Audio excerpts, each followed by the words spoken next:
Hiya guys, today we're going to be talking about something electrifying, EV charging cables. Here at Laser Tools we do a comprehensive range of EV charging cables for the aftermarket. If your charging cable becomes damaged, it must be replaced and not repaired. So why not replace it with one from the Laser Tools range, which are all IP55 rated and fully certified. There are typically three types of charging cable. The first and most popular type is for home use and uses a standard 13 amp 3-pin plug.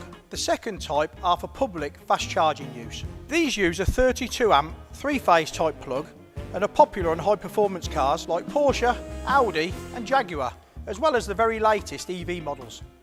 And the third type of cable is for workshop use. These are also fitted with a 32 amp 3-phase type plug.